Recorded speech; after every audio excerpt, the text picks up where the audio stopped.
Hello friends, जय श्री राम। देखो, thumbnail तो आपने देख ही लिया है कि हम डेली टारगेट के अनुसार चल रहे थे, जिसमें हमने पहला फर्स्ट पेपर में इतिहास शुरू किया था, जिसमें हमारी इंडियन हिस्ट्री आज कंप्लीट हो गई है गुरुवार को। सारे टॉपिक हमने पढ़ लिए हैं, ऐसा नहीं है कि एक भी नहीं पढ़ा, लेकिन कुछ टॉपिक बहुत बड़े थे, पढ़ने में दिक्कत आई, सबको आई। कुछ को टॉपिक्स नहीं मिले, किस तरीके से पढ़ें, किस तरीके से करें, कुछ को मिले नहीं हैं। और बुक्स वगैरह देखो, सारे सजेशन करने के बाद मतलब मैंने सब कुछ बता दिया था कि बुक्स नहीं हो तो आपको कहाँ से पढ़ना है, टॉपिक कहाँ से सर्च करना है। मैंने डिस्क्रिप्शन में लिंक भी शेयर किए थे कि किस तरीके से आप पढ़ोगे, पढ़ने का तरीका भी मैंने मेरा बताया था आपका। अगर आपने नोट्स बनाए तो बहुत अच्छी बात है। अब आगे क्या करना है हमें कि हमारी इंडियन हिस्ट्री तो हमारी कंप्लीट हो गई, क्योंकि फर्स्ट पेपर में जो हमारी हिस्ट्री है वो 15+ मार्क्स की है, मतलब 15+ क्वेश्चन उसमें आएंगे, यानी 30+ मार्क्स की है। देखो, ज़रूर नहीं है कि 15 से ज़्यादा क्वेश्चन आए, हो सकता है 15 क्वेश्चन आए या 12, 13, 14 क्वेश्चन आ जाए, क्योंकि देखो सब में अलग अलग होता है। किसी में 13, 14 क्वेश्चन की हिस्ट्री के क्वेश्चन आते हैं, किसी में 16, 17 आ जाते हैं, किसी में 15 आ जाते हैं। तो मैंने बुक बताई थी पवन भवरिया की, मैंने पवन भवरिया से की है। कुछ लोगों ने वन लाइनर से की है, जीजीडी की, कुछ ने कहीं से की है, कुछ ने नेवरी सर की यूट्यूब क्लासेस ज्वाइन की है, वहाँ से की है। देखो, बहुत अच्छी बात है, सर ने बहुत अच्छा पढ़ाया, नेवरी सर ने भी बहुत अच्छा पढ़ाया है, जीजीडी वाले सर ने बहुत अच्छा पढ़ाया है। लेकिन मैंने पवन भवरिया की बुक पढ़ी, क्योंकि मैं यूट्यूब से या कहीं से भी पढ़ने से ज़्यादा मुझे ऐसा लगता है कि मैं बुक से पढ़ूँ तो ज़्यादा सही रहेगा। मैं नोट्स उन्हीं टॉपिक के बनाती हूँ जो मुझे लगता है कि मुझे याद नहीं हो रहा, मुझे समझ में नहीं आ रहा। मतलब मुझे बुक्स की लैंग्वेज जब मुझे थोड़ी टफ लगने लग जाती है कि मुझे समझ में नहीं आ रहा है कहाँ से क्या पढ़ूँ, तब मैं पहले उसको नोट्स मैं कन्वर्ट करती हूँ कि हाँ, मुझे ये टॉपिक्स, जैसे मैंने मुगल काल के नोट्स बनाए थे, और मैंने राजा राममोहन राय के वो, मतलब मैंने आपको पढ़ने का एक तरीका बताया था। जैसे दयानंद सरस्वती, स्वामी विवेकानंद, इनके नोट्स मैंने आपको दिखाए हैं, अपने खुद के नोट्स, कि इस तरीके से आप कोई भी टॉपिक के नोट्स बना सकते हो और किस तरीके से पढ़ सकते हैं। मैं डिस्क्रिप्शन में फिर से लिंक शेयर कर दूँगी कि आप कोई भी हिस्ट्री में कैसा भी टॉपिक क्यों ना, उसको किस तरीके से पढ़ सकते हो, और ज्योग्राफी और साइकोलॉजी भी कैसे पढ़नी चाहिए, उनका भी मैं डिस्क्रिप्शन में लिंक शेयर कर दूँगी। लेकिन हमारी जब इंडियन हिस्ट्री कंप्लीट हुई तो अब हमारी आगे की रणनीति क्या होनी चाहिए, अब हमें कैसे आगे कैसे करना है। देखो, डेली टारगेट तो हमारा कंटिन्यू चलेगा, लेकिन जब हमारा इंडियन हिस्ट्री का डेली टारगेट हमारा कंप्लीट हो गया है कि हमने इंडियन हिस्ट्री पूरी कर ली है, तो अब हमें आगे क्या करना है। देखो, कुछ लोगों की दिक्कत आई कि उनको क्वेश्चन पेपर नहीं मिले या कहाँ से करना है। क्वेश्चन पेपर मतलब थ्योरी करने के बाद भी क्वेश्चन पेपर उनके सॉल्व नहीं हुए, कमेंट आए थे मेरे पास, और कुछ को मतलब टॉपिक ही नहीं मिले कि उनको पढ़ना कहाँ से, उनको टारगेट ही नहीं मिला कि कम्युनिटी कहाँ पे है, कहाँ से ढूंढे, कैसे मिले। तो देखो, अगर आपके पास अब सिलेबस है तो अब आगे क्या करना है वो मैं बता देती हूँ। आपके पास 3 दिन का समय है। जैसे आज गुरुवार को हमारा पूरा इंडियन हिस्ट्री कंप्लीट हो गया है, साथ में अपना सब्जेक्ट लेके चलना। जैसे कुछ कमेंट्स आ रहे हैं कि सब्जेक्ट का भी टारगेट दे दिया करो, लेकिन देखो, सब्जेक्ट का मैं इसलिए नहीं दे रही हूँ क्योंकि सबके सब्जेक्ट अलग अलग है। किस तरीके से पढ़ना है वो मैंने बता दिया है, चाहे वो ज्योग्राफी हो, चाहे वो साइकोलॉजी हो या हिस्ट्री हो, किस तरीके से पढ़ना है मैं डिस्क्रिप्शन में फिर से कह रही हूँ, मैं लिंक शेयर कर दूँगी कि आप किस तरीके से आसान तरीके से आप पढ़ सकते हो। ठीक है, तो मैं उसका डिस्क्रिप्शन में लिंक शेयर कर दूँगी।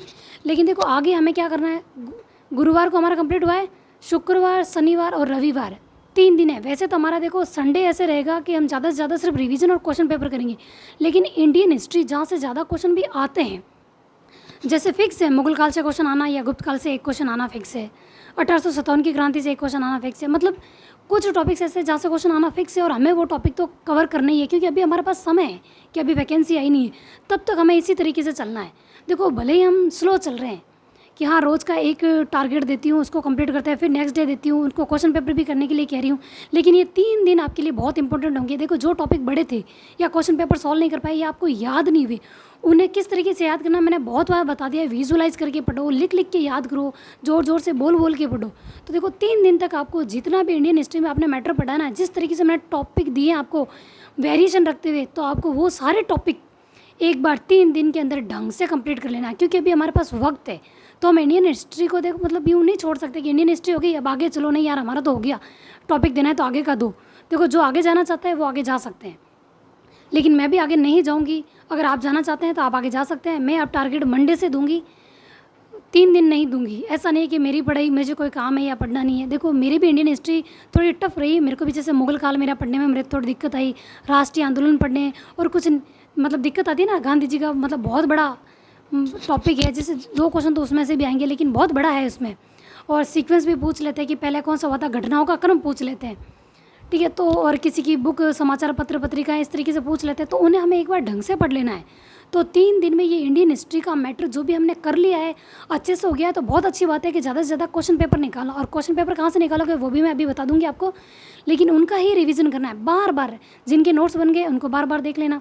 अगर देखो मतलब आप हाउसवाइफ हो तो आप वीडियो सुन लेना। अब आप पूछो कि क्वेश्चन पेपर कहाँ से करें, तो देखो जिनके जीजीडी लिया हुआ है, ऐप से आपने टेस्ट सीरीज़ ले रखी है, वहाँ से कर लेना। मैंने भी ले रखी है, अब मैं उन पे ज़्यादा फोकस करूँगी, क्योंकि अगर मैंने पवन बौरिया की बुक पढ़ी और उसमें से मेरे वो क्वेश्चन सॉल्व नहीं हो रहे, मेरे भी दिक्कत आ रही है, तो मैं क्या करूँगी, जीजीडी जो पढ़ रही हूँ मैंने उसमें ऐड किया है, मैं वापस से टॉपिक पढ़ूंगी, फिर क्वेश्चन पेपर सॉल्व करूँगी।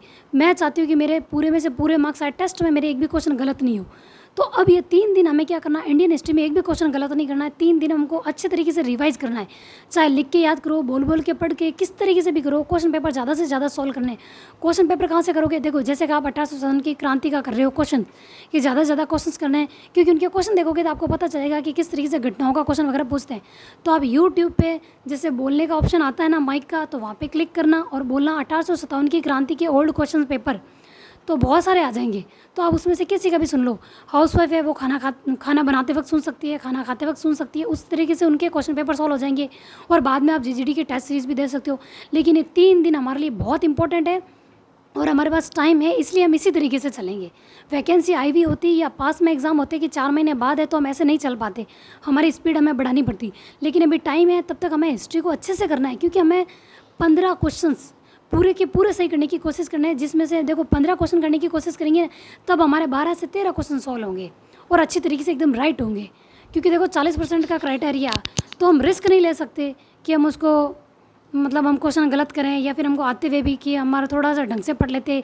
कई बार क्या होता था, हम एग्ज़ाम में क्वेश्चन पेपर सॉल्व करने की कोशिश करते हैं ना कि हाँ हमें ये आता है, लेकिन कन्फ्यूज़न हो जाता है, यार ये मैंने पढ़ा तो था लेकिन ये आंसर है या नहीं है। ये क्यों होता है कि हम चैप्टर को 1 या 2 बार ही पढ़ते हैं, बार बार रिवाइज नहीं करते, उसके क्वेश्चन पेपर नहीं करते ना, तब ये दिक्कत आती है। मेरे साथ भी ये दिक्कत होती है, मुझे वो क्वेश्चन आते हुए भी मेरे को या तो उसको छोड़ना पड़ता है, नहीं तो मेरा गलत हो जाता है। इसलिए होता है क्योंकि उनको बार बार रिवाइज नहीं करते। जो हमने गलतियाँ पहले की है वो गलतियाँ हम दोहरानी नहीं है।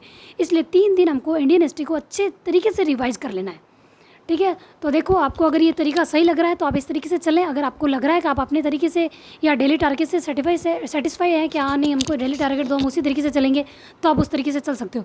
क्योंकि देखो हाउसवाइफ कई ऐसी है जिनको समय कम मिला, पीछे रह गई है, टारगेट कंप्लीट नहीं हुआ, क्योंकि बड़े बड़े टॉपिक थे और क्वेश्चन आना देखो कन्फर्म है कि क्वेश्चन इंडियन हिस्ट्री से भी आएंगे, तो हमको ढंग से कर लेना है, ठीक है। और मैं लिंक डिस्क्रिप्शन में शेयर कर दूँगी, जिसका भी मुझे करना है कि क्वेश्चन पेपर वगैरह कहाँ से देखो वगैरह, मैं सबका डिस्क्रिप्शन में लिंक शेयर कर दूँगी, ठीक है। तो 3 दिन हमें सिर्फ रिवाइज करना है। मंडे से वापस टारगेट दूँगी, वो भी राजस्थान हिस्ट्री का, ठीक है। हमारी राजस्थान की हिस्ट्री स्टार्ट हो जाएगी, लेकिन 3 दिन तक हमको ढंग से रिवाइज करना। देखो बार बार मैं 3 दिन बोल रही हूँ, क्योंकि 3 दिन बहुत महत्वपूर्ण है, क्योंकि हमने जब 9 तारीख से स्टार्ट किया था, तो अब तक हमने इंडियन हिस्ट्री ही पढ़ी है। वेरिएशन दे दे के पढ़ा है हमने कि कभी ये टॉपिक लिया, कभी वो टॉपिक लिया, कभी कहाँ से लिया, इस तरीके से पढ़ा है। लेकिन अब हमारे क्वेश्चन गलत नहीं हो, इसलिए मैं ये 3 दिन दे रही हूँ, ठीक है। अगर आपको ये 3 दिन देना सही लग रहा है तो आप मेरे को कमेंट ज़रूर करें कि हाँ ये 3 दिन सही है, हमारी इंडियन हिस्ट्री अच्छे से हो जाएगी, ठीक है। तो अगर वीडियो पसंद आया तो लाइक, शेयर और सब्सक्राइब। Thank you. जय श्री राम।